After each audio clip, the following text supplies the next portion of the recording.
Medak MLA పేరు చెప్పి కొందరు కాంగ్రెస్ పార్టీ నాయకులు చెరువుల నుంచి అక్రమంగా మట్టి తరలించి రియల్ ఎస్టేట్ వ్యాపారులకు అమ్ముకుంటూ సొమ్ము చేసుకుంటున్నారని కాంగ్రెస్ పార్టీ పట్టణ కార్యదర్శి మెదక్ జిల్లా రామాయంపేట తహసీల్దార్ కార్యాలయంలో శనివారం అక్రమ మట్టి తరలింపుపై చర్య తీసుకోవాలని రెవెన్యూ ఇన్స్పెక్టర్ రాజుకు కాంగ్రెస్ పార్టీ నాయకులు వినతి పత్రం సమర్పించారు. చెరువు మట్టి రైతులకు తరలించాల్సింది పోయి రియల్ ఎస్టేట్ వ్యాపారులకు తరలించి FTLలో మట్టిని పోయడం ద్వారా చెరువు కబ్జాకు గురవుతుందని కాంగ్రెస్ పార్టీ నాయకులు ఆరోపించారు. కొందరు కాంగ్రెస్ నాయకులు కావాలని ఎమ్మెల్యే పేరు చెప్తూ అక్రమాలకు పాల్పడుతున్నారని వారిపై చర్య తీసుకోవాలని డిమాండ్ చేశారు.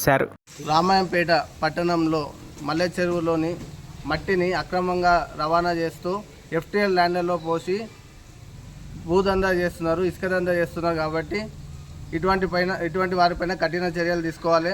వాళ్ళని అడిగితే ఎమ్మెల్యే గారి పేరు చెప్పి కాంగ్రెస్ పార్టీ పేరు చెప్పి కాంగ్రెస్ పార్టీని బదనాం చేస్తున్నారు. కాంగ్రెస్ పార్టీ కానీ మా ఎమ్మెల్యే గారు కానీ ఇటువంటి వాటిని సహకరించరు, ఉపేక్షించరు. మా ఎమ్మెల్యే పేరు బదనాం చేసిన వారిని తీవ్రంగా ఖండిస్తున్నాం. వారిపైన చట్టపరమైన ఏవైతే చర్యలు తీసుకోవాలి వాళ్ళని MRO గారు కలెక్టర్ గారికి కూడా ఫిర్యాదులు చేస్తున్నాము.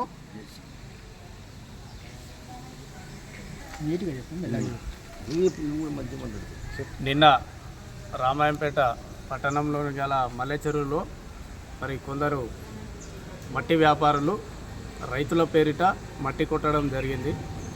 దాన్ని నిన్న సాయంత్రం నిలుపుదల చేయడం జరిగింది. దాంతో పాటుగా మరి MRO గారికి కంప్లైంట్ చేయడం జరిగింది. మరి MRO గారు మాత్రం మరి కొట్టనివ్వమని చెప్పడం జరిగింది.